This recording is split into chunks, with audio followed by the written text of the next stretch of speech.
Welcome, everybody. I'd like to first make a motion to return to session. Oh, all in favor? Thank you. Welcome, everybody. We've already met. We've been meeting for the past hour, did a wonderful tour. We're going to hear more about it a little bit later with Mr. Tim Walsh. Let's go ahead and approve the agenda for the evening. May I have a motion, please? Second. All those in favor? Aye. Aye? Lovely.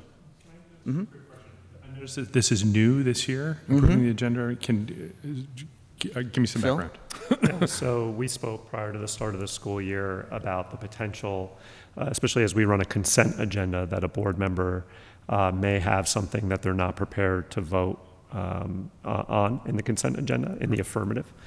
So by making a motion to approve the agenda, that would allow a Board of Education member, if there was something that they weren't, to move something outside of consent, if the board felt that was necessary, or if there was a particular topic that a board member wanted to advance and discuss at the meeting, this would allow for that. Obviously, we've operated in such a way that those topics are discussed and presented to the board president well in advance, but this serves as a way to capture the potential for those situations to occur. Cool. Thank you very much. Thank you. I asked the same question. Just like, have we been doing? So welcome, everybody. Our next Board of Education meeting will be held on October 11th, 2022 at 7 p.m. right here in the auditorium. Trustees Valentine and Clementine, they send their regrets. They're feeling under the weather for this evening. As I mentioned before, we just had our walkthrough with Facilities with Mr. Walsh, Directors of Facilities and Transportation. We had the opportunity to see really firsthand the considerable amount of work completed by the department. They included some in-house projects, some contracted work, as well as capital construction projects. We'll hear some more about that later. But on behalf of the entire board, I want to extend my gratitude to Mr. Walsh and the entire facilities team for doing such a wonderful job, considering. And I will also say the tour was a really wonderful sort of aperitif or prologue to our workshop topic for this evening, the Campus Master Plan Update. And I'll pass it to you. Thank you, Sean. Welcome to the board members and members of our community who are with us this evening. Just a few comments before I pass this off to Tom and Melissa from CS Arch. First, it's no secret, Mrs. Sniffen has been out. She was excused from this evening's meeting. Julia had to have knee surgery. Many years of soccer play have caught up with her, and she's home resting. I'm sure she's watching.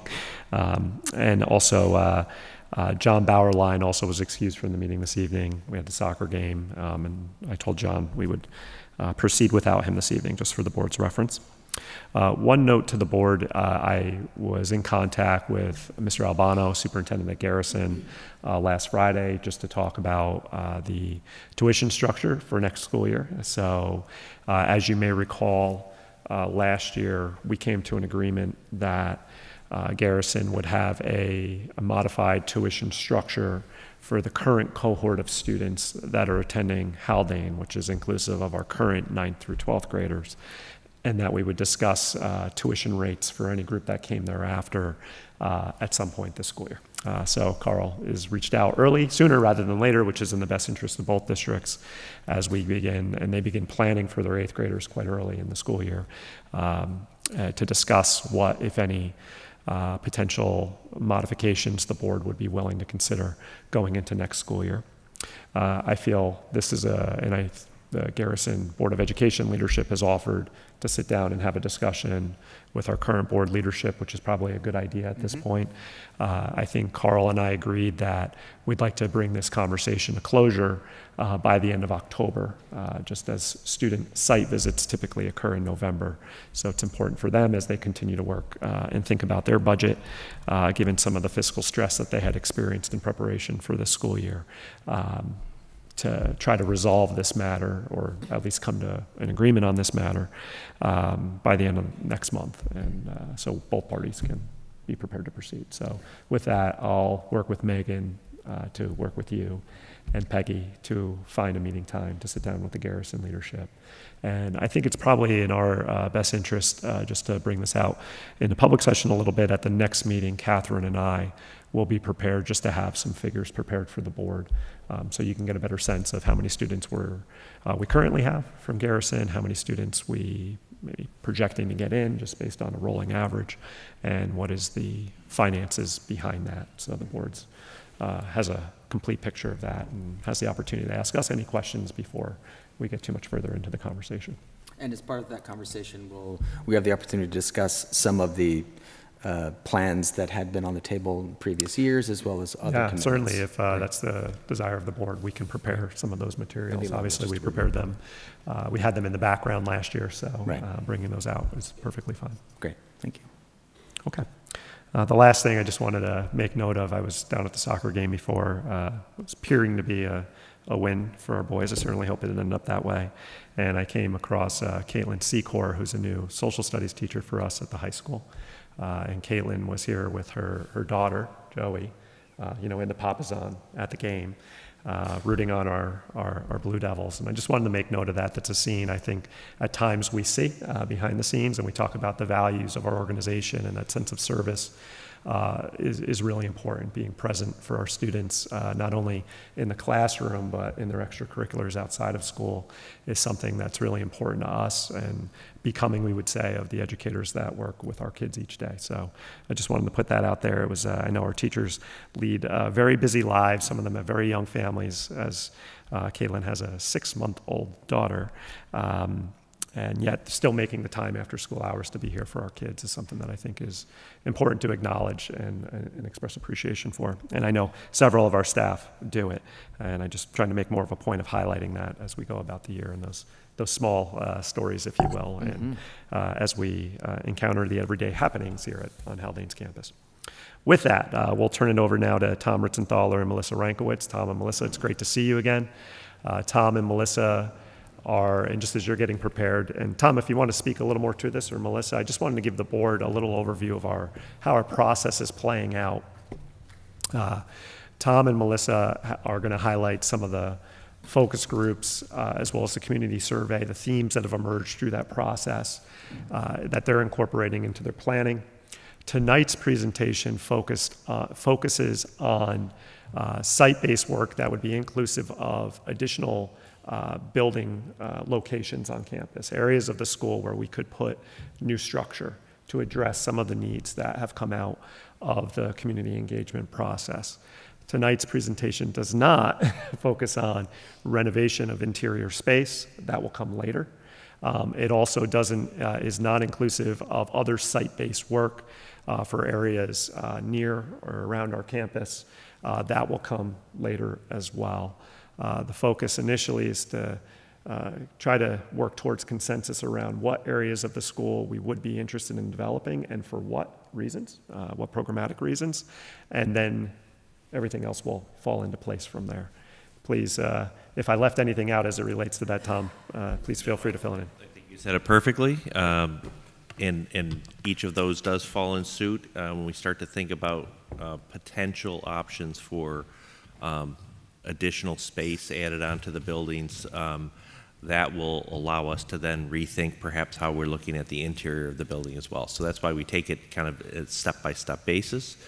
What you're going to see tonight is pretty broad brush as far as those options. But we do have an agenda. So again, my name's Tom Ritzenthaler, and I have with me Melissa Rankowitz. We're very excited to be here and present all of the hard work that has taken place, and not hard work just amongst our folks, but amongst everyone in the district, administration, the faculty, the students, and the community. It's been a lot of outreach, and I think you'll see the results of that. And so it's really good, valuable information that will inform us and will hopefully guide us through this process to what opportunities and challenges the district may have related to its programs and its facilities. So Melissa's going to give you an update of the community survey that was taken, and I think you have all the information. Collectively, we're going to give you an overview of it.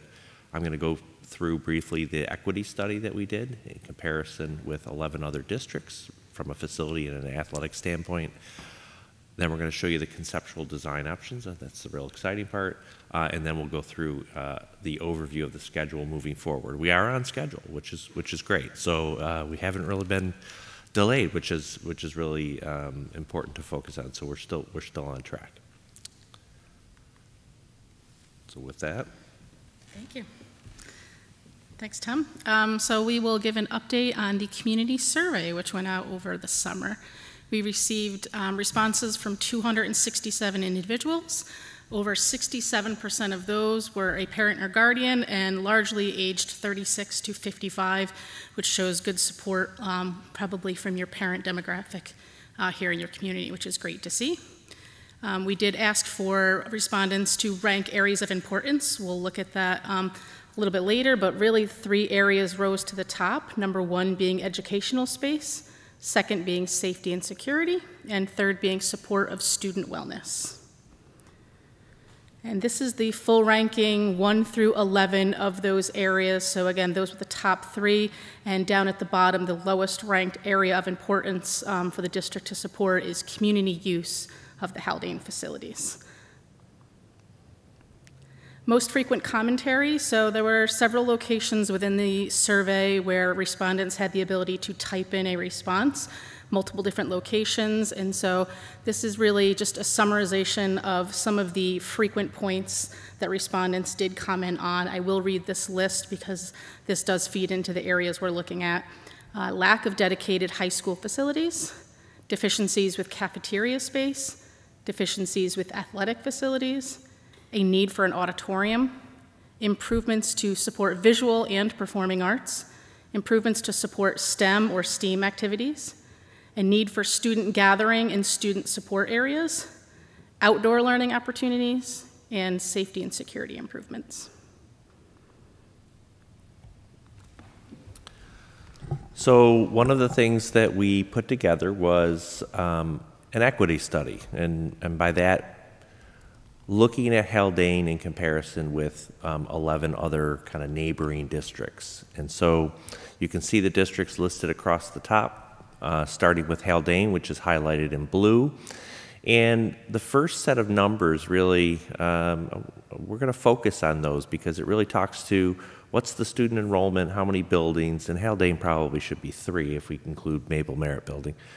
The total gross square footage across the district, and then the square foot per student. So, and I'll come back to the square foot per student because that's an interesting piece of information when you look across all the other districts we used in comparison. So you can see when we look at athletic fields, some of these districts certainly have more acreage to be able to put athletics on site. So outdoor basketball courts, lacrosse fields, so you can see there's a dribs and drabs of districts that have those components. And then you can see tennis courts, and although Haldane has tennis courts, you only have 2, where some of the other districts may have more than 2, and some not at all. And then obviously track and field, while you do have a track and field, certainly the track isn't regulation. So, and that's just because you simply don't have the space for that. And then we went into building program areas. You can see right now you're the only district of these districts that doesn't have a dedicated auditorium to serve visual and performing arts and other community events. You know, you can see that everyone has obviously a cafeteria. Nobody seems to have a cafetorium. You know, a gymatorium, which is kind of what we're in right now. And then you can see from library and media and locker rooms, those are all supported, and nobody has a pool of these 11 districts, which I thought was kind of interesting. So if we go to the next slide. So the neighboring districts, of course, you can see them. I won't read them off, but anywhere from Dobbs Ferry all the way to Tuckahoe and Valhalla. Haldane is the smallest school with enrollment of 788 students, where the other districts range from 834 to 1647.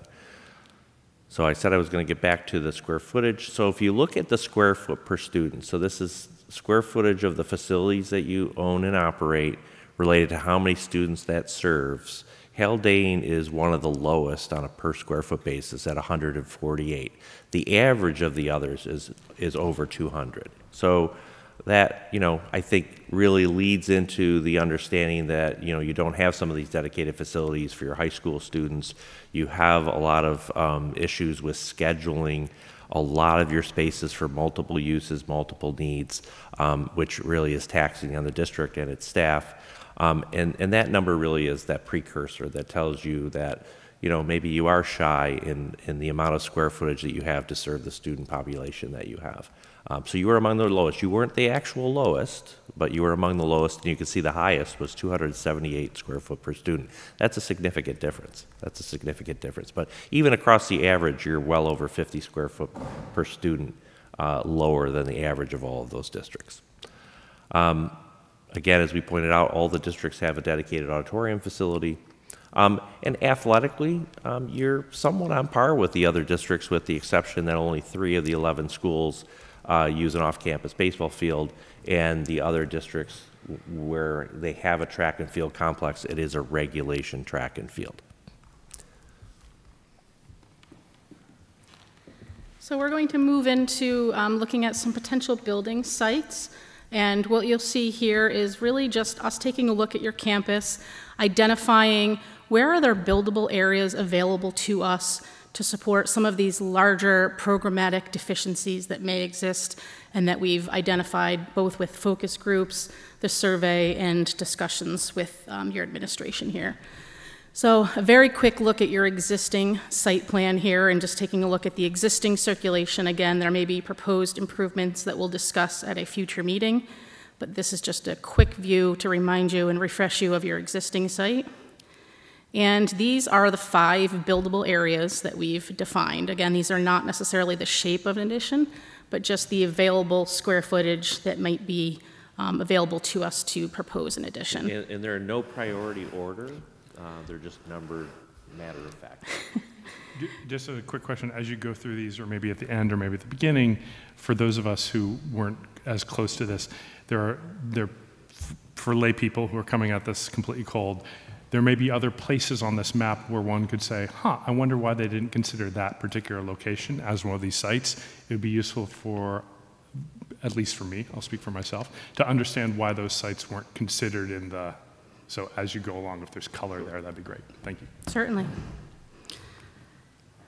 So I won't read through all the opportunities and challenges that each of these sites pose, but we'll quickly overview each location, and then we'll look at what we're proposing for those locations. First, we're looking at, this is Site 1, which is to the west of your main building, which attaches right to that main building. This is what we're locating as, or labeling as Site 2, which is now to the northeast corner of that main building, and potentially coming into that courtyard area if needed. There is a larger acreage available to us there. Site 3 is more centrally located, not connecting to any of the campus buildings, but is on the eastern side of that central lawn area. Site 4 is to the west end of the high school and wrapping around the back slightly. And Site 5 is now to the east or southeast of that high school building, and again, wrapping to the back a little bit. To answer your question, some of the questions you may have is, how do we define these boundaries? And to some degree, it's a bit gray.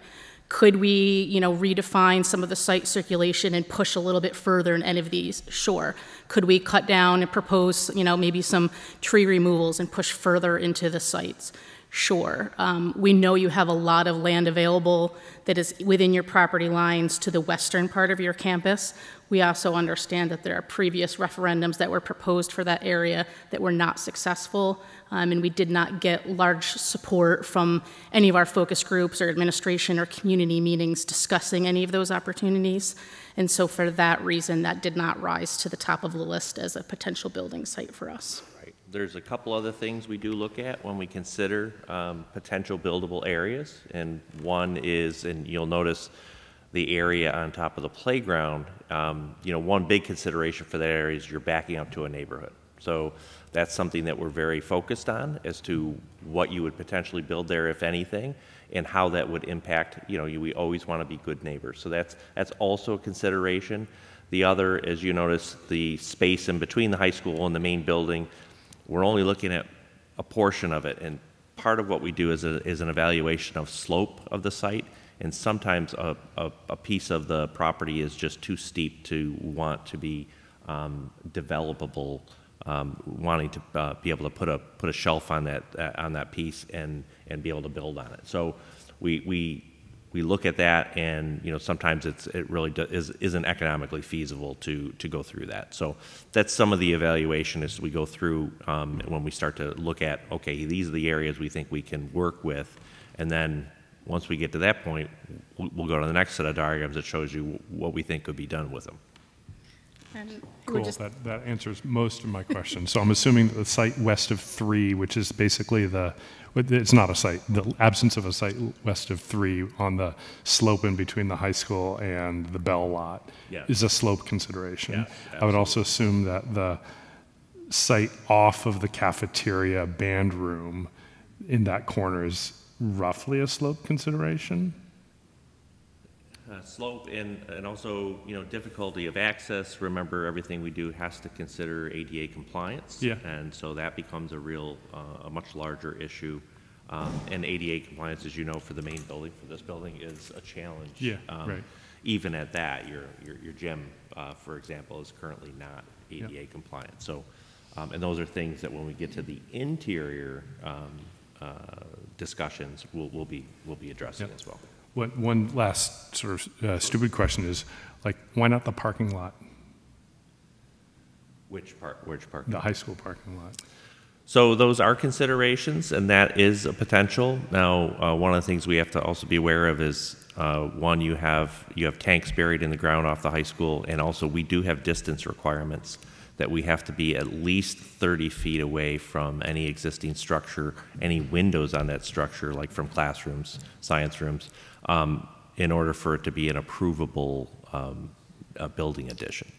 So we start to look at that in consideration, and also, parking is, something that is a challenge to the site to begin with. So reducing significantly potential parking areas on the site, we would be looking at where could we replicate those, especially for consideration, and this is a big consideration for the thought of an auditorium. Okay, that's bringing a lot of people to a centralized area. Where do those people park? So now we're going to take a look at what we might propose as a building project on these sites. This is a list of the common priorities that have arisen, again, out of the focus group meetings with the administration, the leadership team, community outreach, and so on. I won't read this list, but I will bring to your attention a few key areas where we feel you largely could not support these types of spaces within the constraints of your existing buildings, and they would be good candidates for proposed building additions or new construction.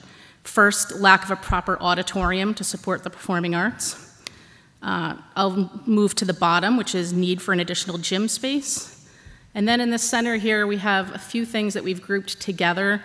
Lack of student innovation and collaboration space, lack of student cafeteria or social gathering space, and lack of staff support space. And we feel that all of these functions could be best suited to in a student center.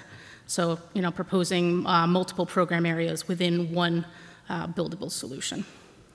So looking at, again, auditorium, student center, or gym, and how these might fit into our building sites.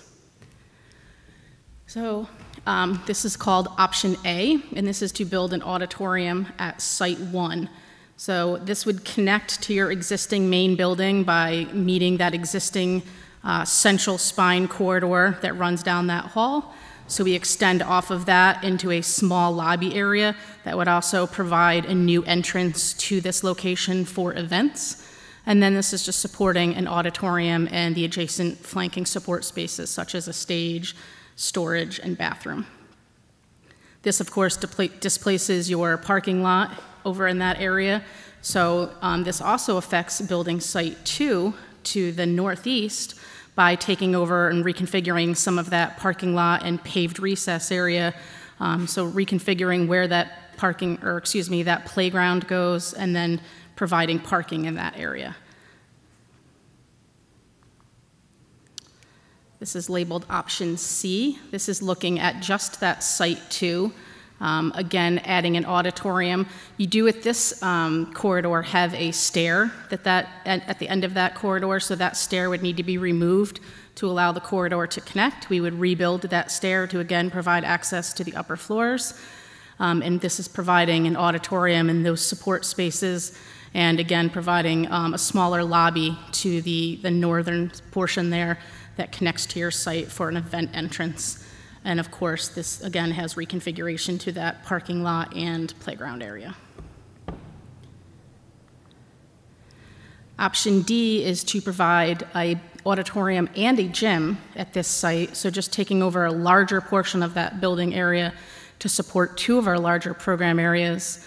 And obviously, this is a larger impact to your campus as a whole as far as what would be modified here for parking, playground. We did also note that now that we start to build additions in this area, it really does embrace or envelop that center existing entrance to your main building. So perhaps the playground could be repurposed in that center area where the building is embracing it, and really having that a welcome area for students that are more within the confined perimeter of this building. Option E is centrally located on that site 3 in the center lawn area. And this is actually a 2-slide approach because this is a 2-story approach. So at the southern end of this, we would propose you have an entrance to this building, and this is to support an auditorium and student center. So your entrance would be at the southern portion of this, entering into a lobby area where you see the yellow would be the start of a student center. To the right is the auditorium following the slope of this graded area in the center campus. And this is a plan of the second floor. So as you go up a set of stairs that are open in an atrium of that lobby area, this is now continuing to be more of student center support spaces, and now can egress out the top elevation here to the north. So this really connects as a traffic pattern between your main building and high school building in a centrally located area, and helps to bridge the gap between those two, especially in a location where students are already traversing between buildings. And option F is to build a gym. This is to the west end of the high school. We would propose that you remove the stair that is currently at that location. We would rebuild that and build a gym over in that area. This is one of those instances where I believe what we're showing is a little bit beyond the constraints of what we said is maybe that proposed building area. But as we refine what size gym is needed, bleachers and such, the parameters here may change. It may not need to be quite this large, but we just wanted to show you what you really could provide here if you wanted to build a larger facility. And lastly, option H is to build 4 classrooms and a student center at the east end of the high school. If you ask why 4 classrooms, that is because that is what is currently supported in the existing Mabel Merritt building. So if we were looking to remove the academic spaces from that building, we would provide this addition here to provide those 4 classrooms, as well as the student center. Again, in that student center, this is an area for social gathering. This could have a cafe for students and seniors to eat or upper grade level students to eat their lunch, support, group gathering spaces. We believe, understanding the program a little bit better now, we probably need to add additional square footage to this so it would get a little bit larger. So this really could have an alternate to be a 2-story space where the student center takes up more of a footprint on 2 floors, and then you have classrooms, maybe 2 on the first floor, 2 on the second floor. So that is really a completion of the proposed design options. Did we want to have a bit of dialogue about that, or anything else you want to add, Tom? Any questions to this point? I'm sure we do. I wanted to say that I've sort of had the privilege of sitting on the committees, both the committee that selected CSArch as well as sort of every iteration thereafter. So I've been privileged to hear lots of different questions and lots of different points of view. So I'm certainly encouraged to hear from John and Peggy what might be on your mind. But I wanted to thank you so much for providing so much information and so much wonderful work as we start to think about what's going to go where and what should go where, if anything, I suppose, is a big question. Oh, I have lots of questions. I'm sure you do. Actually, let me just set boundaries on myself. At the end of this conversation, what's the expectation for what we need? Tonight's conversation? Yeah. Sure. We don't need to make any decisions tonight, so let me relieve you of that. But at the same time, CS Arch we need to begin to coalesce around some of these potential sites and what work the board desires to be included in what specific areas of the school campus in order for them to facilitate the next stages of their planning. So I would set a deadline, if you will, between now and our next meeting. I need to be able to provide CS Arch with some direction on some of these site options. So both location and program. Correct. Okay, cool. I had two very tactical questions. I'll start with the easy tactical things, and we'll work our way up. I think you addressed it. It was in H, where I think it's on the diagram. It's noted as a 2-story, and it seems like there are 4 classrooms on that 1 story. But I think you addressed that. You basically end up with 4, but they're not quite this big. So what we've drawn here is what it would look like if it was just a single-story addition, and this is a small student center. So at this size, probably not providing all the program areas that we've more recently learned are desired to be in here. For a new construction classroom, they're required to be a minimum of 800 square feet. So all our classrooms that we're showing here are a minimum of 800 square feet. We try to get, a few that are a little bit larger that could support art or different spaces like that need a little bit more space.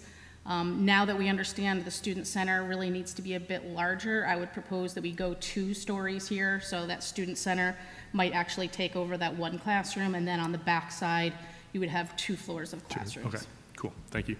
The other question was sort of a joint question. On E, the green roof, could you use the green roof as an exterior dining opportunity space? You could covered, but not full year round, obviously, because it's not. Certainly look at that. I don't know, just a question. I don't want you to look at anything at the point. If we've learned anything from the Haldane community, I think it's how important green space and views and really capturing this beautiful environment that you have, how important that is to the community. So this was, we kind of knew and understood that this was sacred ground. And in recognition of that, we would propose that there is an opportunity here to restore some of that green space and, recapture those views and usability. That's fair. And just, Phil, I would assume that if we add a separate, distinct structure like this one, you would have to have a person in there. Yeah, so that's a point of concern, and at some point, we'll enter into this now. So part of the discussion that the Campus Master Planning Committee had, Melissa met with the committee last week, was around some of those logistical matters, that this looks like a great space. I'm sure it would be beautiful. At the same time, we have to have a staff member there, and then what's that look like in the overall flow of the day versus the space being attached to one of the buildings, where it's a little bit more easier to provide general supervision of the area as compared to it being in the center of campus as a distinct building. I will add also our conversations last week involved, well, if we're going to provide an auditorium, it would be nice to have some music classrooms immediately adjacent to that. Right. And if you were to, potentially look at, proceeding with option E for this auditorium with additional space, and option H, well, you certainly don't need a student center in both options. Right. Perhaps the student center does go here in option H, and the additional square footage and program space attached to this option could be more of a music classroom and visual performing arts center. Still provide that pathway through the campus, but maybe it is not a student center. So there's program options within each one of these proposed solutions. So you opened up a window into it's less of an either-or conversation. It's potentially less of an either-or conversation. Yeah, we had this conversation last week too, and it can be an and, it can be an or. The last page, the handout I gave you was just to give you a glimpse of this so that we don't have to flip back and forth through slides if you wanted to look at everything. But the back page of your handout here is a really quick chart that shows you which options are providing which program areas. Yep. So that was, something we did not provide at last week's meeting, but in conversations back and forth, we thought that might be helpful to show you that. And again, if there are options that you like, but maybe the program is not quite refined yet, again, we can make those changes and provide additional options, such as removing the student center and providing music-supported classrooms. I will say that the Campus Master Planning Committee, while I don't want to speak for the group, they were still processing what's a lot of information, obviously, that's being presented, seemed to coalesce around option H being a good option for our high school to address the continued use of Mabel Merritt for instructional space and pulling that into the high school. So we did seem to begin to coalesce around, yeah, that's a good thing. Whether it sits on that side of the building or, as Melissa and Tom presented, we still have the other side of the building could also likely be used to add classrooms. I think tonight that side was presented as a gymnasium space, but that's not to say you couldn't put classrooms on the north side of the high school there. You could. And the auditorium, there seemed to be among the Campus Master Planning Group, generally, nobody was going to sign on this yet, but the auditorium in the center of campus was something that appealed to the group.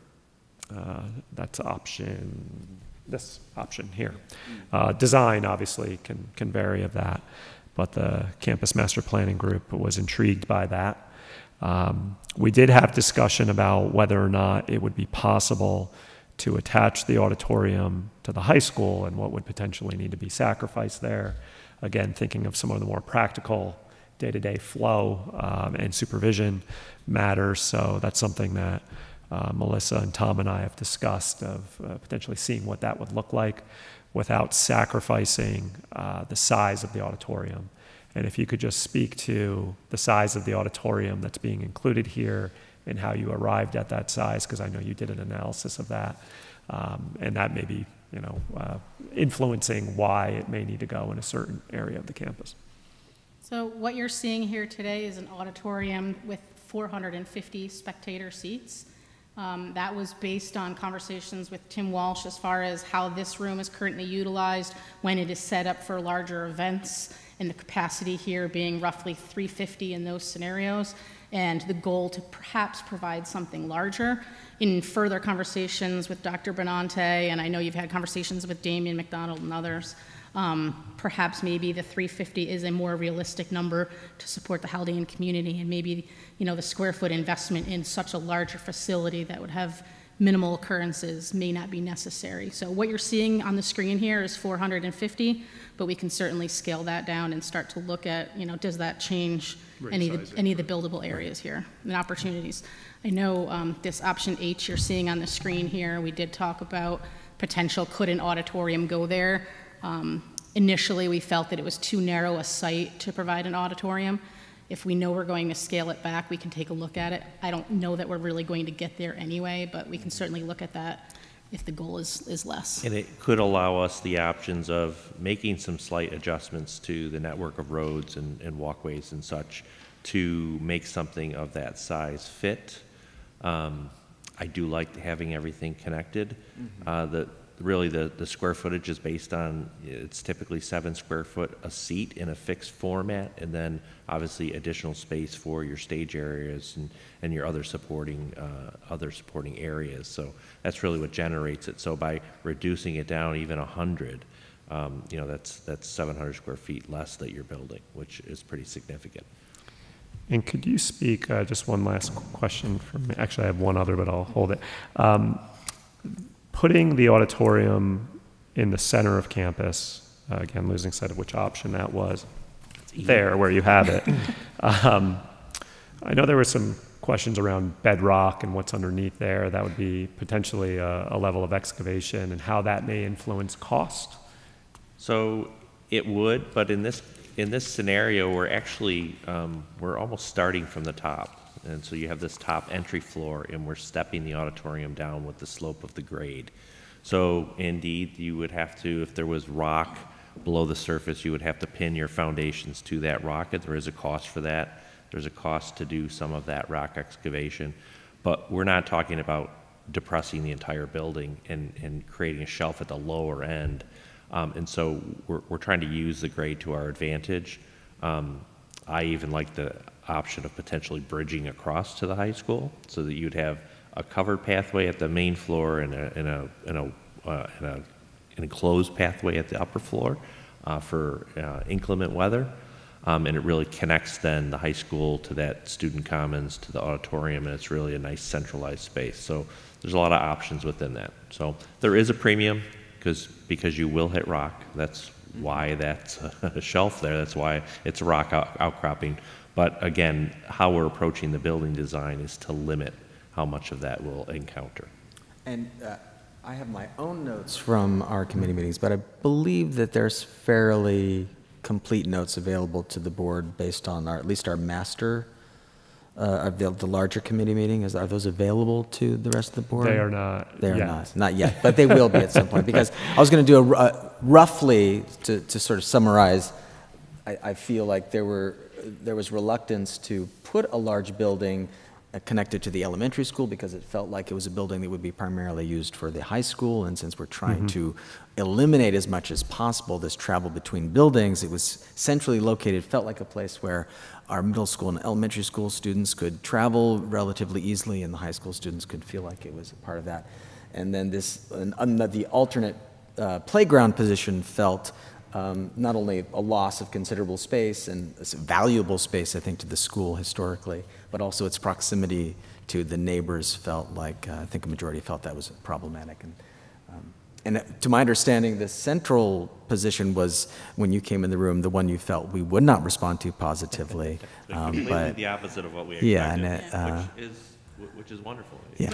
But it's in agreement, I think, with where I came to myself as well. The more, we evaluated this option in our office and talked it through. Again, it was, not one that rose to the top initially as a viable solution, and then the more you look at it, you really see the opportunities that this presents. Yeah. And as we think of it as obviously any plan will be phased, and that we're looking at an opportunity here to seize on certain parts of this plan sooner rather than later, so that the other benefit is that we're not putting together buildings that necessarily have to be approved all at once. Correct. We're saying that we can make a considerable investment in the high school, and we can set off other projects as necessary as we see fit as we're putting together future capital campaign. The campus master plan is intended to be a long-range plan, so, for the sake of conversation, if you were to proceed with option E here, we could construct this as an initial phase, and then the second phase could repurpose perhaps, mezzanine space here in this room, now that this would not be used for performance events,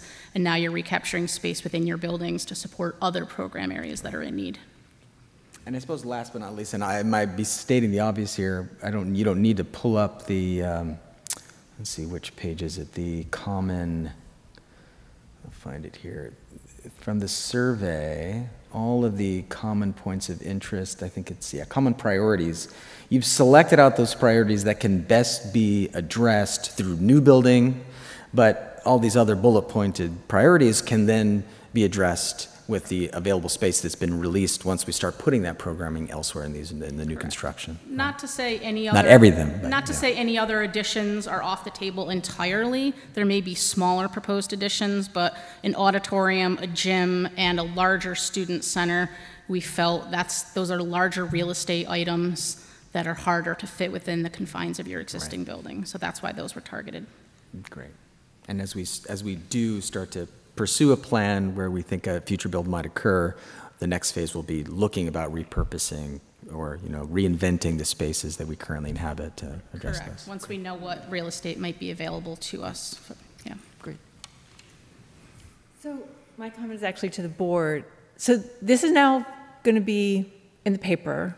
I think that we need to be aware of the fact that these conversations are going to raise anxiety in a portion of the community. I think we need to, I'm not sure if I've been thoughtful enough about how to make sure that we've made the case to folks who don't follow the conversations that have been going on internally at these meetings. So, for example, I'm thinking about things like, you know, if one has been paying attention for the past 8 years, you would know that at the strategic planning that happened prior to Dr. Benante, and then also, you know, in the strategic coherence planning, like the issues of space have come up repeatedly. I don't know if folks who aren't paying folks who will be asked to consider these options, but understandably don't know, for example, that like every high school classroom is shared by 2 teachers and all of our high school teachers must move from classroom to classroom to classroom to work, that there is no collaborative space for teachers, there's no collaborative space. Like really, you know, some really important things that, again, folks who've been engaged and aware and paying attention are very aware of, but I want to make sure that we're thinking about how are we communicating proactively to the community about what, about what this process might look like and sort of what is really motivating these concerns.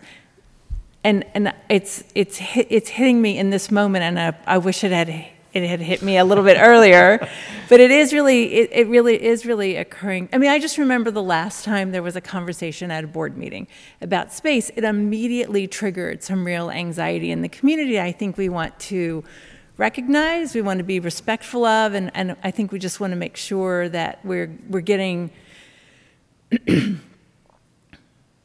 that we're addressing. Mm-hmm. Yeah.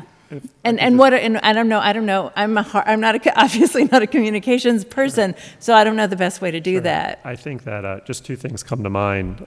One, that's part of the intention, given our past or the history and some of the engagements that have occurred before with the community about space.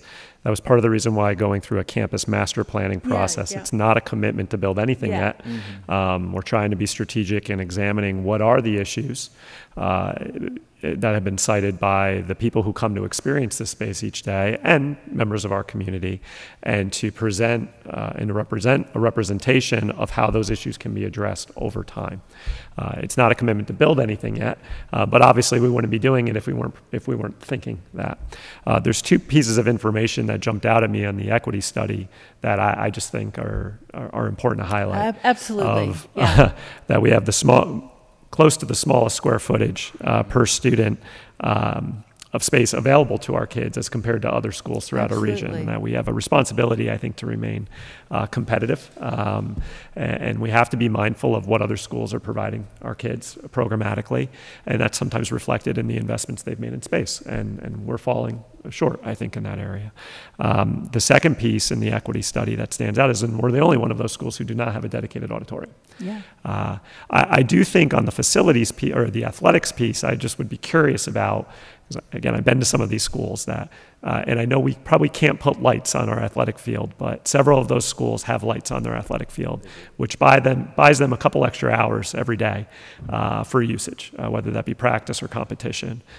So while the athletic space is comparable in terms of maybe scope, how long we're able to make that space available to our kids may vary. We should add that. Just something to, a point of reflection. This is my 4th time, I think, seeing this, so I realize I've had more time to think about this.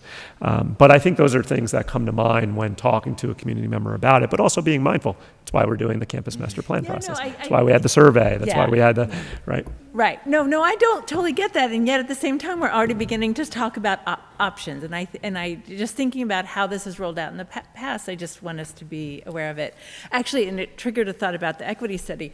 Like, we have a cafeteria, like, and other districts have a cafeteria. I wonder how many districts are out there that have a cafeteria of our size that is shared by 800 students. Like, it's, you know, the cafeteria is the cafeteria was a huge issue 20 years ago, you know, when we built the high school. You know, there are such real challenges here.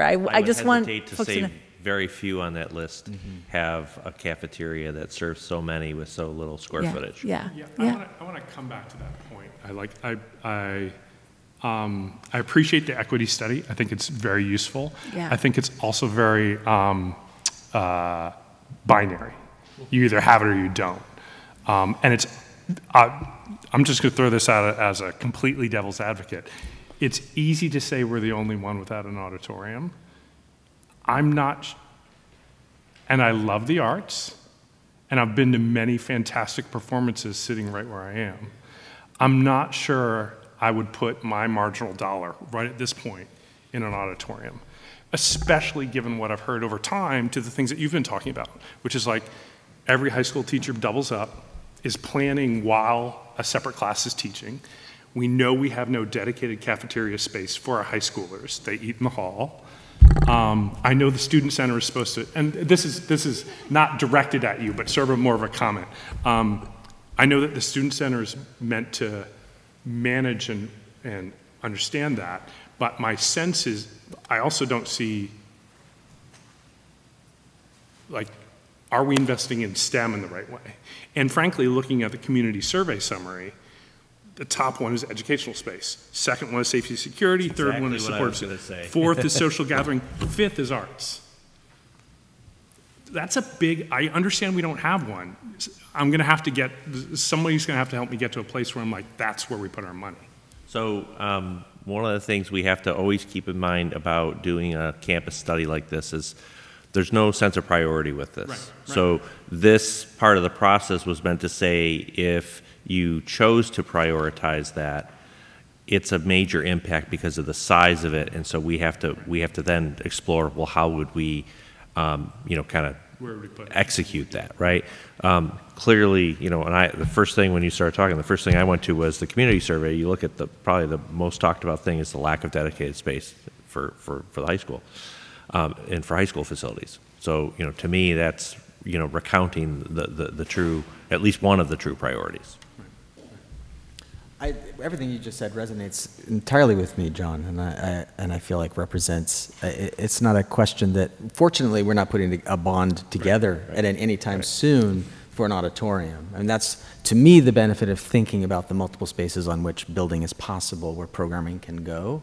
Because we discover, I think, once we start to pursue this path and consider what if we do have an auditorium there, what kind of breadth do we then have in the spaces right now that are currently dedicated to those kinds of programs? And at any moment, we have that off-ramp. We're like, well, clearly not now. Now's not the time to do that. But we have structured the rest of our building with a very clear vision in mind so that if in the future we do want that auditorium, we know exactly where it's going to go, and we've, that plan has been put in place. And we can plan for that. So if, we thought about if the first priority was the classroom addition to the high school, right? Well, and we knew in the future you may want to consider an auditorium on that central piece. We might want to understand what the potential relationship is between those two things, so that you're moving along that pathway so that they do eventually marry together. So it's just those kinds of kind of thought processes. And also cognizant that, like, you're setting up a financial analysis structure, right? To understand both, and I'm sure that the high school is rolling off at some point in the not too distant future. So that provides opportunities without tax implications, right? So I understand that this is all of a part, and this is only one fair, structured approach on how to do a couple of things that we may want to do over time with the right intent. Yep, okay. And we have to get, in part of what as we get into the next steps, we're going to be looking at what are the cost implications of these options, how they roll out, what's the schedule implications, because that relates to the costs as well. Both interior, potential new additions, potential site modifications, all of those considered together. So. And it's really, you're not committing to doing any one of or any of those items, but it starts to help you define a roadmap. Yep. And if I may offer, Peggy, about how we are communicating, I mean, some of that obviously is going to be us in conversation with the district about how we choose to put instruments together that are persuasive, but we've identified as one of our board goals supporting the mess. So perhaps, since communication is also something that's at the forefront of our mind, this could be an opportunity for us to think really specifically about how we participate in that process, I think, effectively throughout the year. I think that's great. And I actually didn't mean to raise, the process is very, very thoughtful, but I think in a meeting like this, when we're beginning to make these ideas public for the first time, I was just mindful of, we want to make sure that the public knows that this is part of a very, very long, this is not like, it's a part of a very, very long process that has enormous rationale, you know, behind it. And because I think today is the day when folks are going to hear about it, and when they're going to start talking about it, not everybody's going to know about that process. So it wasn't, I think you're right, it's tasking ourselves with the responsibility for communicating about it effectively, and that was the point that I was wanting to make. Yeah. Going back, I just wanted to make one more point to your question about, you know, when you're evaluating these, we have to make sure we're not only thinking of the space, the new space you're providing. Don't only think of, is a new auditorium the priority, is a new gym the priority, but it's also when you extract those functions out of a space like this, what does that now do to this space and the opportunities to repurpose some of this space, both the gym as well as, you know, mezzanine and stage areas. It frees up more, you know, usable program space within the building. So, you know, you get more work done with one move. So just, that's part of the evaluation. Or repurpose Mabel Merritt, and what are the opportunities there? Do you want to go through the schedule? Sure. At least So we'll just do a brief overview of the schedule. It seems like when these slides looked a little different on our end when they came through here, things are moving around, so I apologize for that. But just a brief overview of the stages that have gotten us to this point. You can see where the blue arrow is where we are now. So we are currently in the development of conceptual options, and that is certainly taking us into next month. It may take us further than that. We'll have to see as far as you know, how many more meetings we can fit in here and how long those discussions take. That may take us a little bit further. As we start to, you know, wrap that up, we will be looking at the development of the budget in agreement with all these options and where that stands. So that really helps us make some informed decisions, or helps you make informed decisions. And of course, we're meeting with the leadership team and the Campus Master Plan Committee throughout that entire process. We're looking to make refinements to the conceptualized options and those estimates towards the end of this year, the last couple months in November and December, making community updates as needed throughout that process. And we were initially working towards a deadline of the end of this calendar year to complete the Campus Master Plan. As we're working through the complexity of some of these options, we do foresee that that's, you know, likely going to push into January, and we've had these discussions that it's more important to get to the right location than to meet a deadline of the end of this calendar year. Can you, just a quick question, can you define the outcome of when you say, sorry, let me get to it, completion of Campus Master Plan? What's in that? What does that mean? So this takes the whole body of work, everything that has been done to date, and puts it into a report, right? A Campus Master Plan. So remember, at the beginning of this process, we also did a facilities assessment, went through all your buildings with our engineers and our site civil folks and architects. That narrative summary will be in that report as well. That sets the field. It's okay, what are our existing conditions? And then you're going to have all the information about the potential options. You're going to have the budget estimates. You're going to have the schedule, potential schedules, all the way through. And really it creates something that you can create a roadmap to potential capital programs. I'll ask it a little bit more, sorry, pointedly. Is it, here are three options, here are three potential paths that your campus could take, and the consequential repurposing, traffic flow, say, or is it one potential path that our campus could take? And they, like, what? I would certainly say it's not one. I don't think we're going to narrow it down to here's the one option. Okay. Right. All right. Because that has a different connotation, both to the board, also the community, right? Yeah. So I think it's showing you the available options to consider, and then once the board is comfortable with moving forward with one of those, we would develop that into what does that option look like on a time frame, on a schedule, and then ultimately a budget. Because until you make that determination as to what potential option, I mean, we can tell you the bricks and mortar cost, but as you know, when you build, when you construct anything or renovate anything, we have to look at cost over time as well. Oh, yeah, absolutely. And also have to look at the phasing implication of some potential options, which also can impact cost. Got it. But it's not going to be, each one of these is not going to be fleshed out to the degree that we just discussed, and it's not going to be just one of these fleshed out to the degree that we just discussed. Correct. And we want that document to be very readable. You know, the public should be able to pick this document up and really have a good understanding of everything that the district did to move through this process and then see the result. Cool. And to that end, it will include an executive summary, so a condensed version that can be shared with your community that's a little easier to read than the full document. Peggy?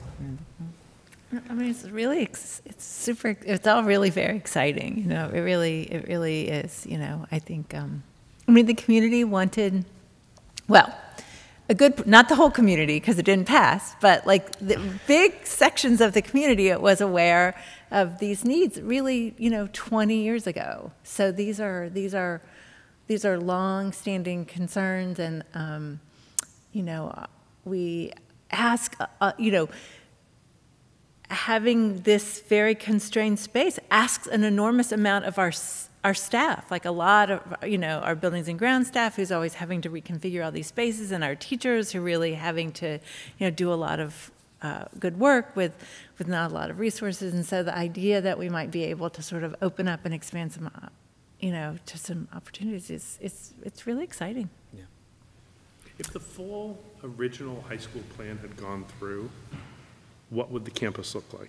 Do you have a set, like, total high school I can't remember, rooms, and there was an auditorium? There was more. There was no auditorium. There was definitely a cafeteria up above. I feel like there might have been a library. It would be great to actually You'd have to pull find it up. that. We have the But documents. there was. It was based. We'd be My talking about- memory again. My 20-year-old memory. Or not quite 20 years. I guess it's less than 20 years. We'd primarily be having a discussion about an auditorium, basically. It was. And then the other layers to this discussion, which are looking at our long-term academic goals for students and how space potentially could help us arrive at meeting some of those goals. So some renovations and smaller additions, as Melissa alluded to. But if we had that additional space in the high school, there's a repurposing there. Mm-hmm. Well, no matter what this process, I mean, you see us like Yeah, new yeah. homeowners processing, you know, all of the contingencies built in, and that's the understandable part of the process. And you know, we feel the particular responsibility, and we know that, you know, future conversation is going to be happening very I'll ask soon. one more question. Please, I yeah. apologize. I'm sorry. Outdoor space. Just gonna nod. It's not. How are you considering? Or is there a consideration for, because that has certainly come up as a theme, and these are all obviously bricks and mortar concrete additions. Is that a thread that will be incorporated in? Okay, thank you. It is, and it's been an important part of the discussion amongst, I think, all the groups. Okay. Is the importance of how to better utilize the outdoor areas on campus. Thank you. Both for, I think, you know, student experience as a whole or visitor experience as a whole, as well as supporting academic and learning spaces. Thank you. Great. Well, thank you so much. Thank you. Thank Really you so much appreciate for the presentation, and we look forward to the next time we see you, which we will see you often and frequently over the next, thankfully. And If you're not sick of us yet, you will be. no, we won't be sick of you. We'll have lots of questions, as a matter of fact. I think it'll be great. So, yeah. Thank you very Again, much. Thank you. Have a Thank good you, evening. Melissa. Thank you, Tom. Great, and thanks to everyone who's been waiting to give their information reports over here. So we're going to move forward, but first, communication from the public. The Haldane Board of Education desires and values input from the entire school community. This first public comment session is reserved for comments on special presentations and active agenda items. If there's anyone who wishes to address the board, they would sign. I don't see that anybody is here, so I will skip to the end. So long as there's no one here that wants to communicate, let's go ahead and move forward with our information reports, starting with Principal Jamin.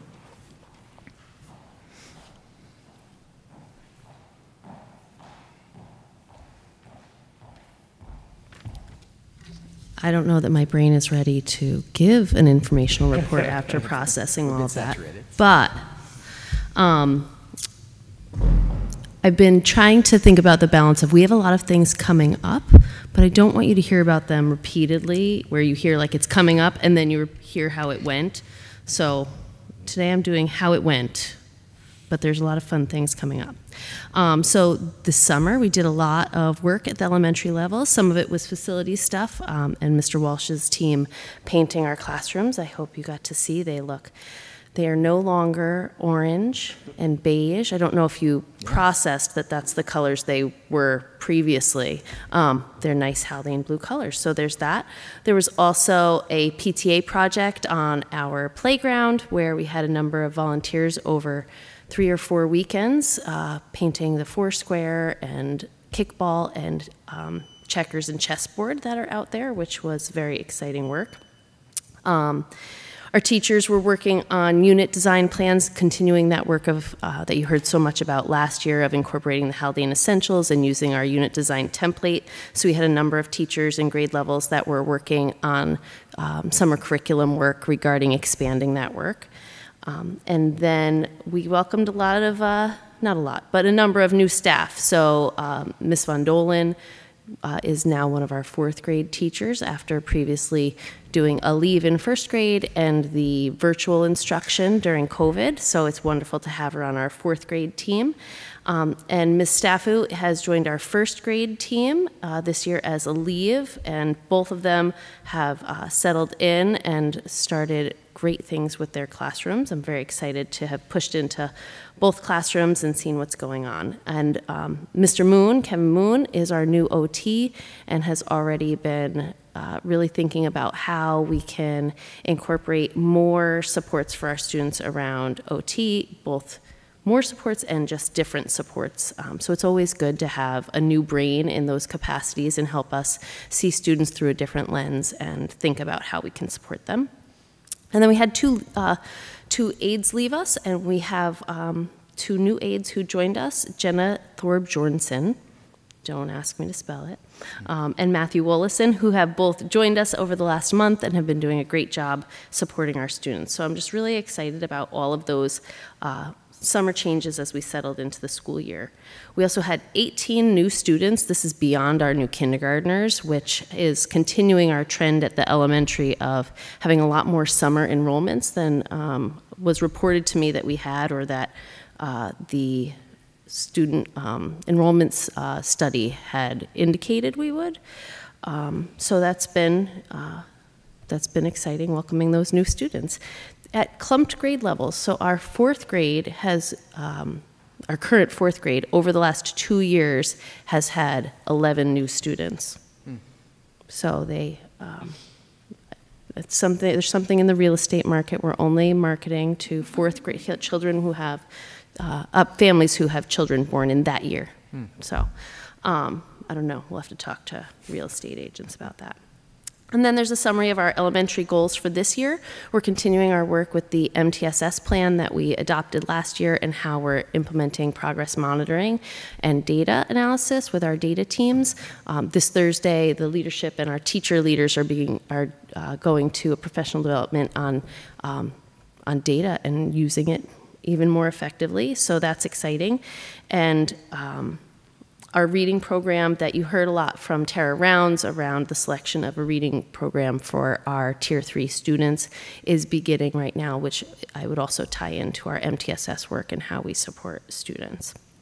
The second goal is continuing that work of the Haldane Essentials that I already mentioned. And lastly, I think you'll probably hear from all of us as we dig into the climate survey data around what it's telling us about our buildings and where we want to go with how we celebrate the strengths and what we do to fill in the gaps. And that is going to be ongoing over the course of the year. We had our open house last week, and it was great to welcome everybody back in person in our beautiful buildings and have families present with their teachers and in classrooms. Great. I regret that I couldn't be there for elementary school curriculum night. I would have liked to have been there. My son did meet Mr. Moon today and had a wonderful time, so far A+. That's great. I have one question that wasn't addressed in there. It's just about the artist residencies that Yes. we had, we'd addressed in the budget last year. Platt through and I spent a BOCES. very big portion of our day today working Oh, did you on really? that. I was just curious to know if, when those are settled, if we'll be getting sort of an indication of what those look like, and they happen So throughout that's the that year, balance right? of like, there's a lot of pokers in the fire that are very exciting. And, how many of them do you want to hear about ahead or behind? But Just curious. there's been, we have in ongoing some discussions with some authors who are also illustrators who are willing to come in and do some workshops with students around writing books or pieces. There's some trying to balance there's one-off kind of programs of assemblies and things like that, but not having that be the majority of this funding, because we have past funding and established funding for a certain number of school-wide assembly kind of programs, but there may be one that's, particularly compelling that we sit and say, this would be amazing, let's have this person come in. And then dance and Nice. music and trash. And I'll leave it at that for now. Thank you. Dr. Silke?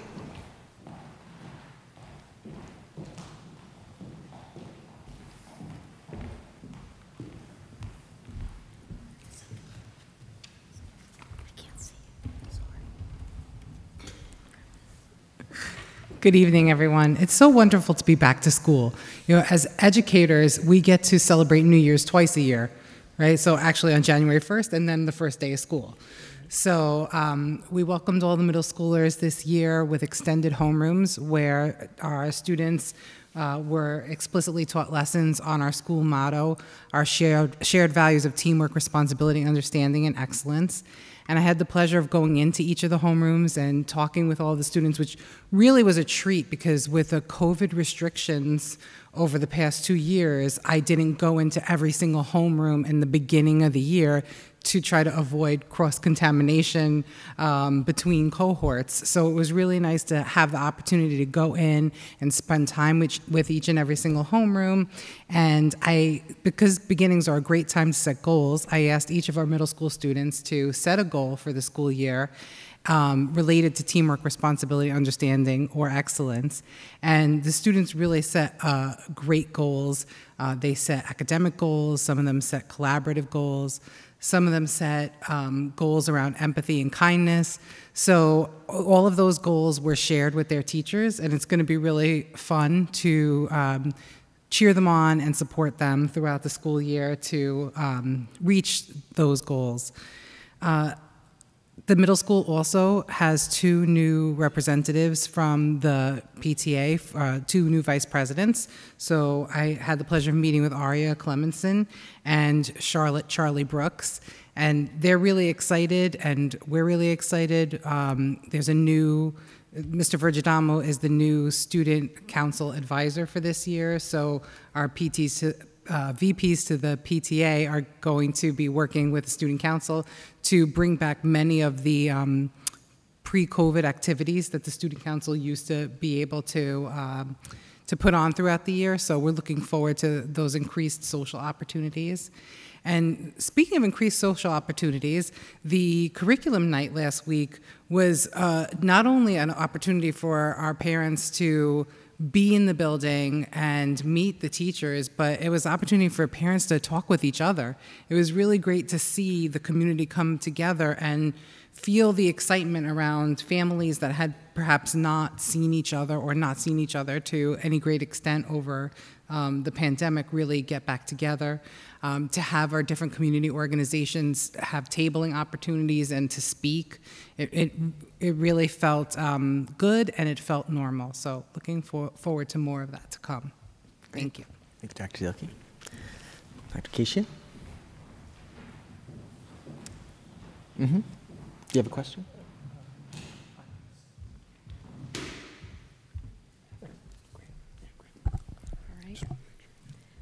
So good evening, trustees, Dr. Benante.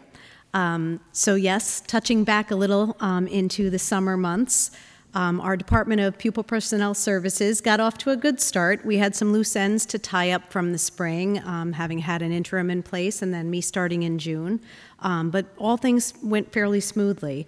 Over the course of the summer, we did have some parent referrals to the Committee on Special Education for initials. So we worked very hard. The team really kind of came together to get some of that, those evaluations done and meetings in so that students could start September with the needs supported.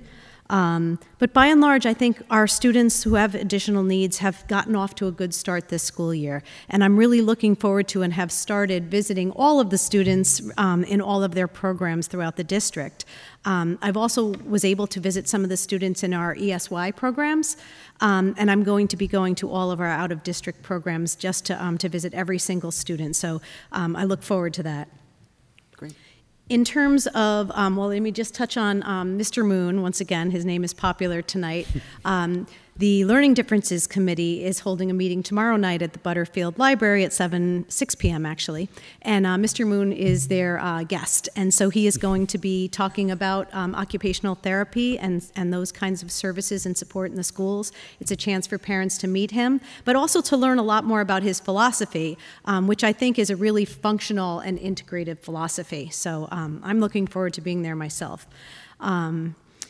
So what we have coming up is that, as you will know, the district had already planned and budgeted for an audit for the Department of Pupil Personnel Services, and specifically the delivery of special education services.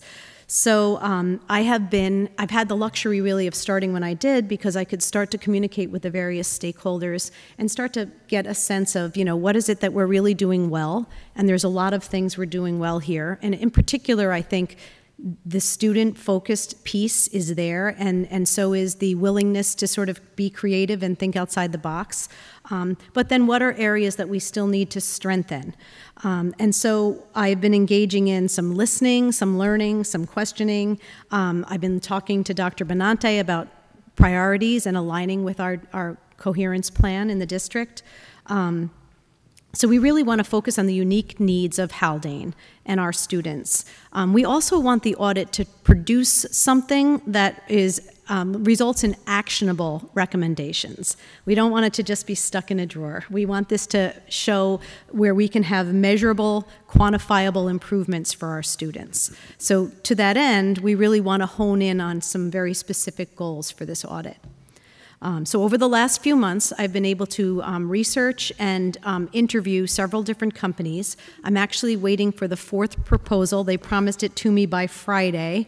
And so what I'm looking forward to now is getting those proposals together, talking with the leadership team, and then bringing forth a recommendation to the board, not just for the company that we're going to use, but also the scope of the audit. Mm-hmm. So those will be my next steps, and it's actually kind of a really good opportunity to kind of like open everything up, especially post-pandemic. What are some of the ways we've been doing things? Should we continue doing them that way, or can we do some things differently? Certainly, it's not going to be a matter of making our faculty and staff work harder. It might mean working smarter or working differently and more collaboratively. So that's what I'm looking forward to bringing to you. If you have any questions, but I'm looking forward to the recommendation. I'm just curious. What are I know nothing about this. So what are the kinds of educational organizations that do this sort of work? How comprehensive is it? I'm just curious to know. So good question. So we always look to see what Putnam, Northern Westchester, BOCES has. Right. And so they did give us some recommendations, and I did include one of their recommendations in the 4.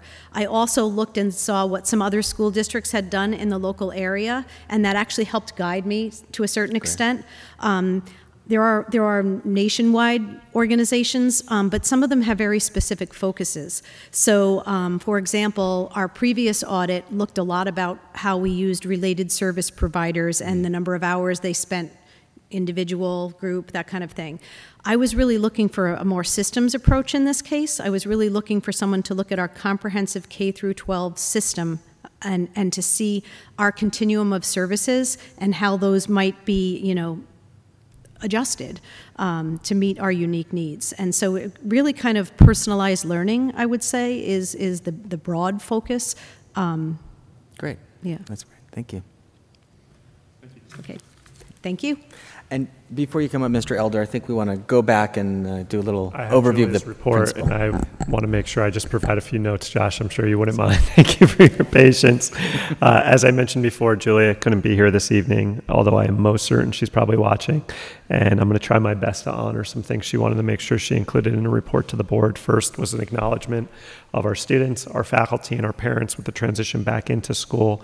I know Julia made a conscious effort to bring all of our high school families actually together down here prior to engaging in their students' course schedule, just given the fact that we haven't had the opportunity to bring families together over these last couple of years for our curriculum night. I'm going to also just highlight that our seniors engaged in a program a couple of weeks ago that was facilitated through the Putnam County Youth Bureau with Sydney training.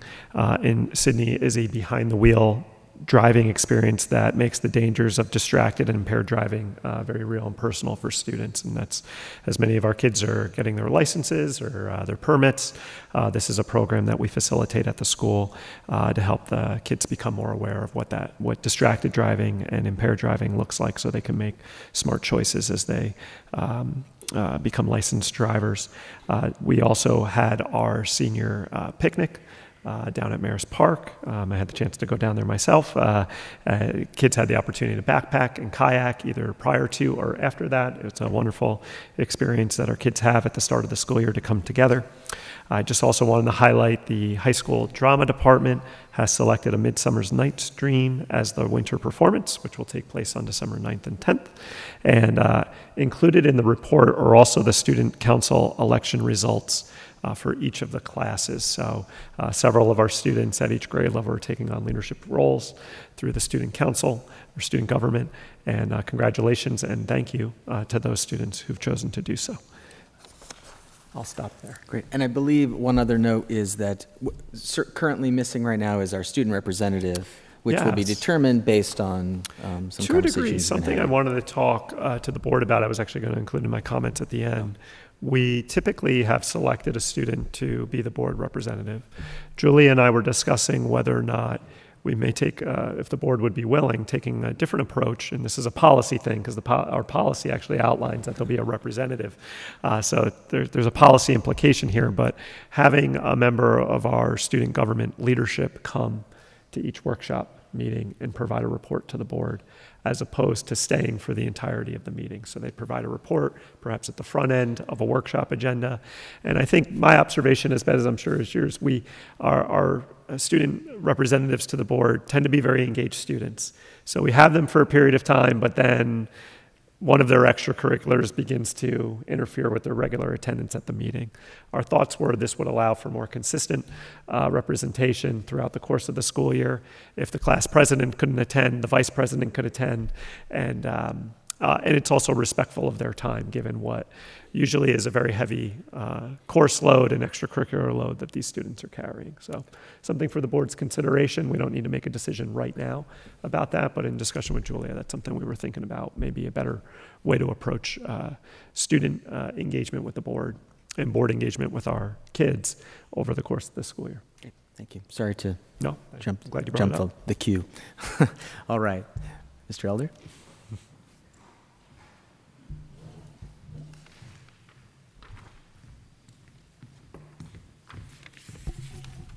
Good evening, everybody. Our new faculty orientation was held on October 25th, and this year we welcomed 9 new members to the Haldane learning community. The Haldane leadership team utilized this time to orient our newest members to our core values, the strategic coherence plan, and the Haldane essentials. The agenda also devoted time for building-based policies, a technology overview provided by Ms. Leah Horn, our technology integration specialist, and a guided bus tour of our learning community by Ms. Sniffen, and then time for our new teachers to connect with their mentors. So a very worthwhile day. Additionally, this month, our leadership team is continuing our conversations around our 3 building master schedules. We're engaging with a consultant to explore the relationship between our master schedules, our educational programs, and staffing. And one goal of this work is to examine what changes, if any, need to be made to our schedules, which would result in improving educational opportunities for students. So that is ongoing work and will continue to be ongoing. And then last week, the 2022-2023 Haldane Central School District Handbook was sent to all employees as well as posted on our website. And a district handbook is intended to promote transparent communication regarding certain policies and procedures which are applicable to all of our district employees. It works in conjunction with our building-based or building handbooks to effectively communicate important processes for staff members. The scheduling, I'm sure that that's going to be, once that information is in our hands, it'll be a very useful tool for us as we're thinking about the master site plan, so it couldn't be happening at a better time, so that's wonderful. Correct. Thank you. And I guess it must be Tim next. Yes, come on up.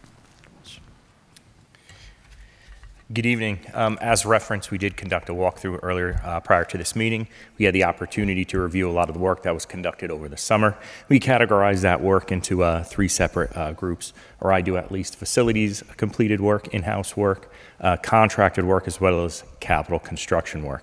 So over the summer, the facility staff, they continued, obviously, the cleaning and disinfecting of all spaces throughout campus. We continued our painting program, painting the new wing of the elementary school, the Mabel Merritt building, as well as some miscellaneous areas that required painting. We also installed new building entrance identification signs, as was referenced in the walkthrough. We're still awaiting building identification signs as well as directional signage, which will be installed upon receipt. We replaced the flooring in the music room and window screens throughout the main building. We had a lot of contractors on campus this summer as well. We conducted crack repair and repainting of the tennis courts. We installed new control valves to the elementary school heating system, which replaced some antiquated pneumatic valves, miscellaneous curbing and asphalt repairs, as well as the rerouting of the stormwater drainage at the front of the flagpole area. Joe Lombardo Plumbing and Heating of Rockland County was on site. They were the contractor responsible for the capital, electrical and mechanical phase of the capital construction work. They finished the installation of the air handling systems to the cafeteria. They replaced the unit ventilators to the music room, as well as a new HVAC system to the band room, including new air distribution system, LED lighting, as well as a ceiling system. The district architects will be on site on Monday when there's no school in session to conduct a punch list of those systems. And then finally, Fuller and D'Angelo, the district architects, is continuing the design of the final phase of the 2019 capital referendum, which is the abatement of the Mabel Merritt building ceilings and flooring systems. We're waiting on the state to provide us project numbers, which then we can submit plans to the state for review, hopefully construction over summer 2023. And that's all I have. Great. You've heard enough from us, I think, tonight, so thank you so very much. All right, let's moving into consent agenda minutes. May I have a motion, please? So moved. Second? Any discussion? No? Dr. Benante, do you have any comment? All those in favor? Aye. Aye. All right. Moving into consent agenda financial, may I have a motion, please? So moved. We missed policy. We missed I. Did we? Huh? There's H was the Oh, there it is. business There's owner. I. Thank you. Yes, moving into our committee minutes, policy committee. I think we need a motion because there is a recommended action around this, which I don't think we've done in the past. I don't but think we doing have. this. That's why I'm confused. Great, lovely. So may I have a motion, please? So moved. Second. All right, all those in favor? Aye. Do you want to address it? Talk about what's Please in do. it. Please do. So just a little heads up, I guess it's actually not quite as relevant because Maggie and Ezra aren't here, but I had wanted to do like just a little overview of like there's a lot of stuff on the agenda today about the policy, about the meeting that we just had. So a heads up about what's coming up is we're going to do some first reads and possibly approvals of a bunch of policies that are part of our audit. And then we're also going to, was I going to talk about it now or was I going to talk about it later? You'd reference talking about it later, but either way is I'm fine. sorry, I can't remember. Yeah, I did talk about, oh yeah, it's on Yeah, it's on policy later. update later on. Okay, anyway, the minutes give a forecast of all the policy things we're going to talk about later on. Great. Okay, that's it. Great. And actually, I don't remember us actually having a resolution around the policy minutes before now. And when I saw it, and I meant to email, and I didn't, but it occurred to me, like, are we doing this is it something that we need to do? And is it something that we're doing because we've decided, not decided, but this is a board committee, and we're now actually announcing, we're posting these as public, I mean, we're actually really taking the policy work to another appropriate level, which is posting the meetings as open meetings that people can come to, as well as possibly approving the minutes. Yeah, for good reason, Sean was like, what the heck is going on? Yeah. I must admit, though, Peggy, maybe it's the timing. I'm losing sight of how we structure things, or how we structured it in the past in reference to your question. So, and then procedurally, I assume the board should be acting on accepting the minutes of a subcommittee. Yeah, because it's a stated district committee and our policy on district committees. Right. And so I did want to note. But it was not intentional to just introduce this without comment. Okay. So just for I think that was the other thing that I wanted to ask. I want you to know that. So it's great. It's not. I mean, we're getting our ducks in order, and all of this is a good thing. So that's it. So. Great. That's all. I have no more comments. Lovely. John, do you have any comments? No? Okay, all those in favor? Aye. Aye, wonderful. Moving on to consent agenda financial. May I have a motion, please? Yeah, so moved. Second. Dr. Benante, any comment? No? All those in favor? Aye. Great. And then moving on to consent agenda personnel. May I have a motion, please? So moved. Second. Dr. Benante? All those in favor? Aye. Are there any opposed? No? All right, moving on. We don't have any new business. Let's see. Yeah, scrolling through here. Going into our board committee reports. This is your moment, Peggy. Policy Committee update. Okay, so I think I think there was recently an email. So during COVID, we could have virtual meetings. We can no longer have all virtual meetings. There are a lot of potential. If you had a chance to look at it, the marked version, and it's in executive content because it's something for us to discuss, to consider if we want to move forward with it. There are two things that a potentially revised board meetings policy could do. One would be to state more clearly what our practice has been prior to COVID, or prior to when we were closed, which is if there's a board member who's not present at a meeting, they can join virtually given some particular circumstances. They can be seen, which is why we use FaceTime. They can be heard. And also in advance of the meeting, they make their location public, and that location is open to anybody who wants to attend the meeting. And typically we've done that when folks are like on vacation or something like that. There's now been regulations or law, something passed. There's now an additional opportunity for us to have virtual meetings. For example, a night like tonight. Like I think actually both Ezra and Maggie are, I hope it's okay with them to use them as an example, but they are ill enough that they do not want to participate in the meeting. But one can imagine a circumstance where someone is experiencing some sort of particular illness, some sort of family situation that really requires them to prevents them from attending in person and would allow them to participate virtually, but not necessarily to open up their home to somebody who wants to come and attend a meeting, which is what we've been doing. I mean, when I've been in, some state out west, I live the name of, I say where I am, and theoretically anybody could come. So the option is now available to us to have this other route towards virtual meetings, which is somebody, again, under particular circumstances that encompass some sort of personal hardship, that folks could join virtually without stating where they are or opening up their location to the public, as long as we have a quorum in person and the public can attend in person and be available to comment. So I didn't know if this new option was something that we wanted to do. It would actually require us to have a public hearing, adopt a resolution, and have written procedures. It's not an insignificant undertaking for for doing that. And so I wanted to bring it up. Is that something that we thought we did want to adopt? You could imagine like somebody, say, is having chemotherapy and so is immunocompromised, right? We would want that person to be at the meeting potentially and not necessarily have to open up their home to the public. I can see no reason why we wouldn't want to adopt it. Okay. All right. It was a little bit involved, and so before the policy committee thought, before we just brought this forward, that we should at least present it as an option. So I hope I didn't make it more complicated than it needed to be. But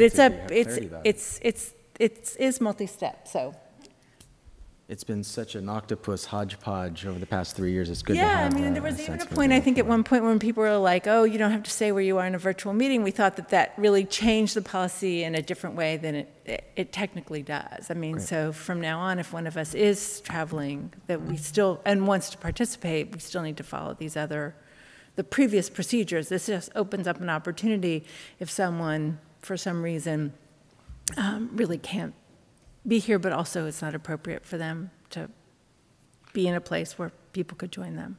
Great. That's how I understand the policy. Oh, yeah, absolutely.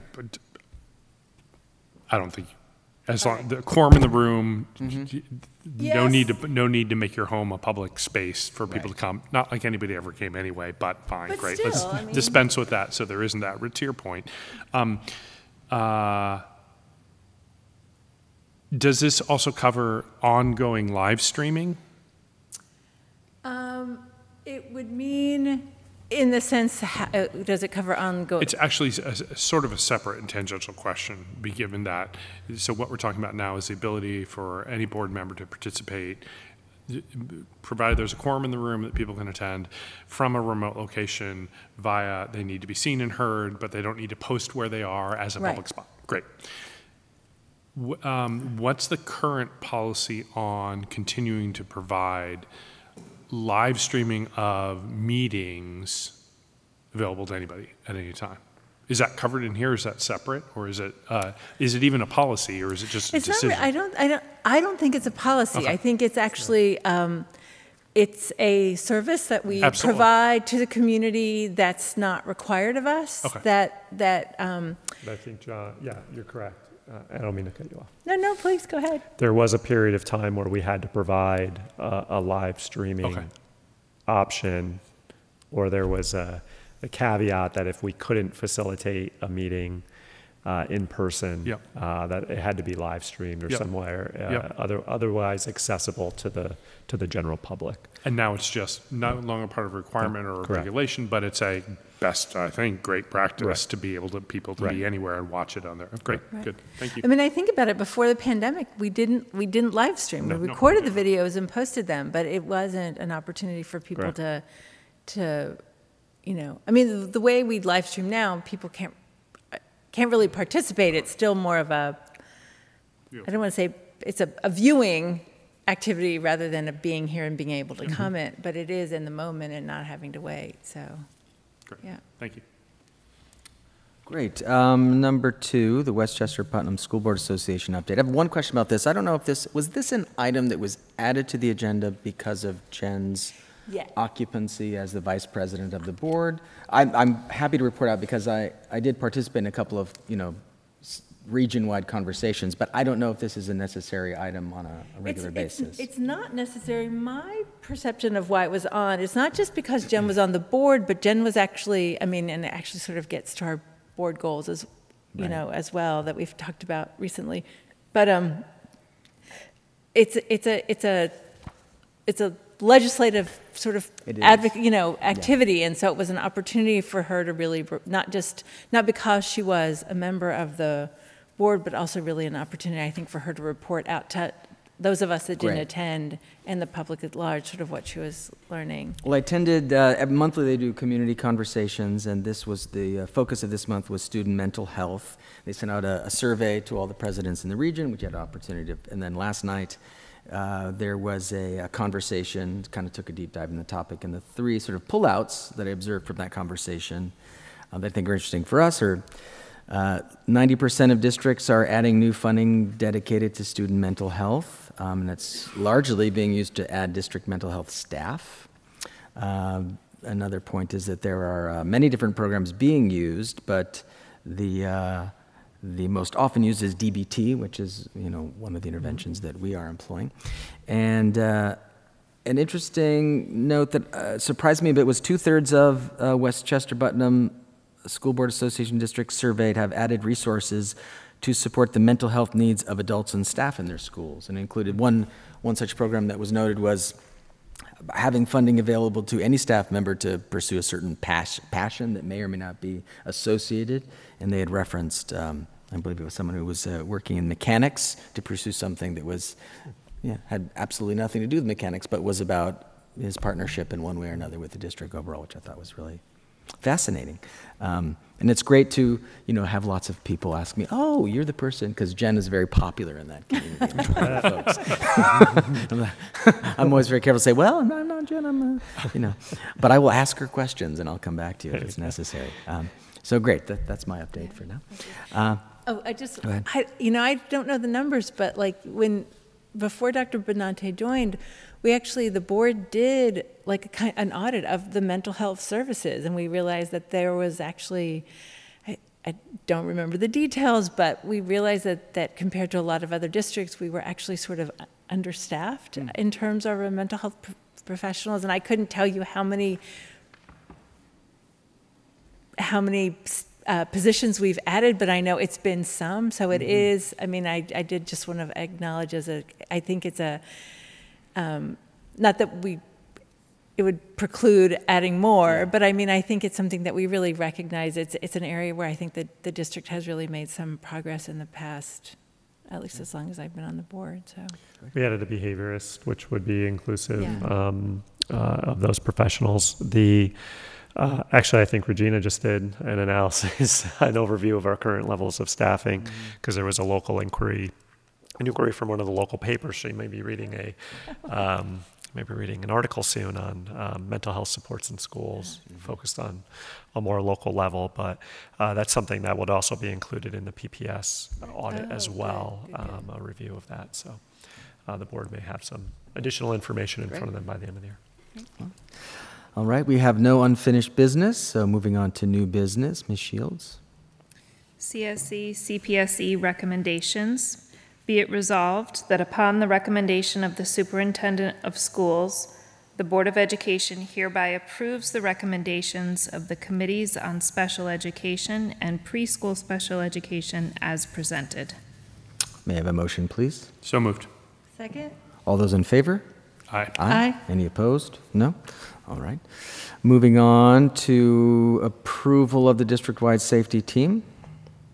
Be it resolved that upon the recommendation of the Superintendent of Schools, the Board of Education hereby approves the following individuals to be part of the district-wide safety team for the 2022-2023 school year.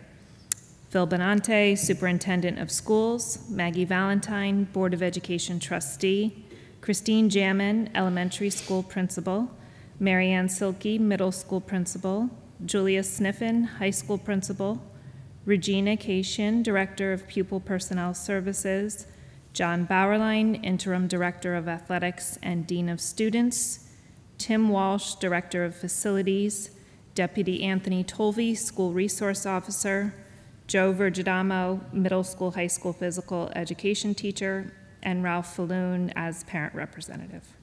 May I have a motion, please? So moved. Second. My gratitude and thanks on behalf of the board to everyone who has stepped up for this committee. Thank you very much. All those in favor? Aye. Any opposed? No? Great. Moving on to approval of the Audit Committee. Be it resolved that upon the recommendation of the Superintendent of Schools, the Board of Education hereby approves the following individuals: Mr. Roman Danilov, Ms. Carol Powell, and Ms. Lisa Silvestro to be part of the Audit Committee for the 2022-2023 school year. May I have a motion, please? So moved. Second. All those in favor? Aye. Aye. Any opposed? No? Great. And next, the adoption of the attached, revised, and reviewed policies. So actually, one thing that occurred to me in coming up to this, and I don't know if this is something we want to do moving forward, each one of these policies, right, it came through from the audit. Mm-hmm. The red line changes are changes that are recommended because of, in some cases, because of changes in, I'm actually trying to look, regulations, typically, sometimes it's some language cleanup, but most typically there's been some change in law or regulation that's requiring this change in policy. Moving forward, would it be useful to sort of have like a little table for each policy about why it's being changed? I mean, it really occurred to me because I actually sort of created this whole table of like, I'm sorry, it would be another thing for you to have to do. But I don't think it would be that hard because I actually did it myself because I was like, well, if people had any questions about why we were, I think we started to do that last year. I think it's a good idea because it's like, well, why these particular changes? And Great. I do think it would be beneficial for people just to know why. Yeah. But in general, all of these policies, it's all from the audit. They're all recommended changes for these kinds of reasons from Erie 1 BOCES. And so last year we adopted a policy that for certain kinds of policies, when we're making these kinds of changes, that if we feel comfortable with it, we'll just do a single read. Tonight would be the read, and we could even go ahead and adopt the policy tonight. But I also want to give people a chance to ask questions about the policies. My only question was, I think it was in absentee ballots. I think it was. Do we vote on the trustees for Butterfield? Were they appointed? Actually, There was something about district area public libraries. I was like, we don't vote I know on we the vote trustees. on the line It's just the item. budget. Is there something? I don't remember was there something in the policy? I'll see if I can pull it up. But that was my only question. It wasn't changed. It wasn't. It was an oddity that I didn't recognize. But other than that, I thought they looked. My perspective, they're fine. They're fine. That was more of a for my own benefit question.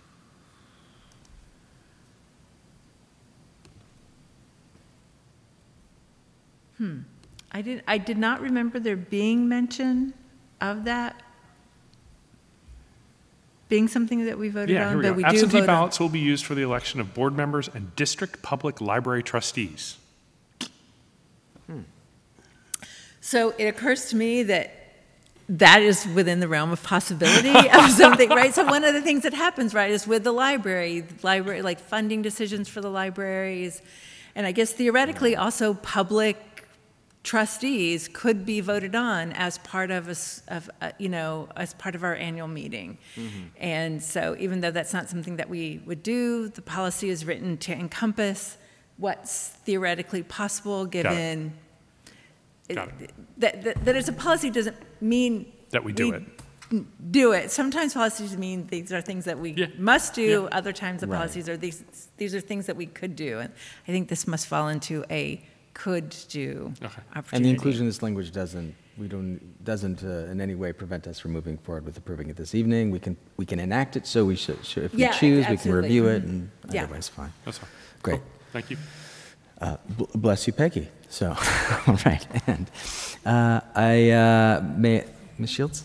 Be it resolved that upon the recommendation of the Superintendent of Schools, the Board of Education hereby waives the second readings and adopts the following Haldane Central School District policies as attached: 1640, 3230, 3310, 5130, 5230, 5570, 5683, 5730, 5731, and 5740. May I have a motion, please? So moved. Second. All those in favor? Aye. Aye. Any opposed? No? Lovely. Great. I guess I actually started talking before we had that's the motion. okay. I apologize for that. Great. Moving on to communication from the public. It doesn't appear that we have anyone who has joined us, so we can go ahead. Oh, come on up, Ms. Jammett. Would you like to write your name down on the? Okay.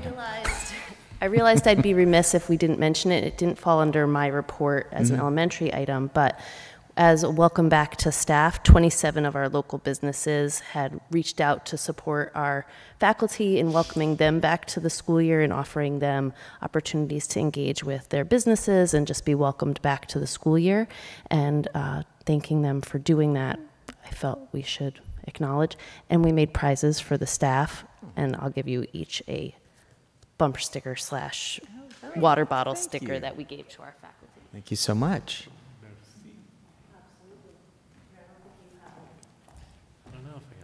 A little bit Definitely of, want to know what font. I love a little branding. I like it, so it's perfect. What font is this? All right. Same one as the one on the wall. Yes, thank you. And thank you, Ms. Jammin, for reminding us and coming up and representing them. Any board reflections? I would just echo Dr. Selke's comment about curriculum night. It was lovely, and both middle school and high school. It was fantastic to be back in the school and seeing everybody, to the point that there was I can either confirm or deny that there was a small group of parents that was potentially late for biology curriculum overview. In fact, standing out in the hall until they realized that they were so late that they had to go in. And that might have been me, because we were so interested in talking to each other. So it was lovely to be back, and thank you both schools for entertaining the parents and showing us what's going on this year. It was great.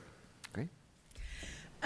Just to go back to something that Dr. Benante mentioned in his comments regarding the Garrison student tuition policy, I'm so glad that we're starting this conversation early. I think it goes without saying that the board really wants the public to be informed of the issues, of the history, of what Garrison is facing, what our positions and ideas are, how the two districts are working together, and just really encourage folks who are interested to listen in and to let us know. You know, I am really glad it's happening early, and that there's time to hear from folks. Yeah, thanks for that. I wanted to pull out something from Mr. Barline's report. I downloaded the app, the scheduling app that he put in the report, and it's really easy to do and to gain access to everything that's happening on any given day. So I encourage anyone who hasn't done it to do it, because you don't have to put in any of your personal information or anything like that. And because I don't have a child in athletics, I never would have known anything about it. So if you're curious about what's going on, and there's so many things going on at any given moment, please download it, because it's really terrific. So. And the other thing I want to say is I'm glad that you pulled out from Julia's report that Midsummer Night's Dream is the play that the students are doing in the fall. I think it's a great title for everyone in the district, so the kids can come as well. And I think that's part of the conversation, is making sure we have titles that reach all kids, like all the students. I think it's a wonderful one. And I want to say that, you know, several of the members of the cast are kids that I have watched over the past 8 years, sort of through camp, sort of come into this, and several of them also work the front of the house at I have the opportunity to employ them, so it's really wonderful to see them grow into parts that I've played. So it's really wonderful, and I congratulate them all. So, Dr. Benante? I don't have any further remarks. Great. All right, then. Let's move that we adjourn. Sean, just a reminder to the board that we have the retreat next Thursday. That's correct. At 4 o'clock. Thank you. Just want to make note of that. Hopefully we'll all be feeling well by then. So, one last thing I'll say is thanks to everyone for sticking with us. Sometimes the meetings end much sooner than this, but it's glorious that you're still here. So, I make a motion to adjourn. Second. All those in favor? Aye. Aye. Thank you.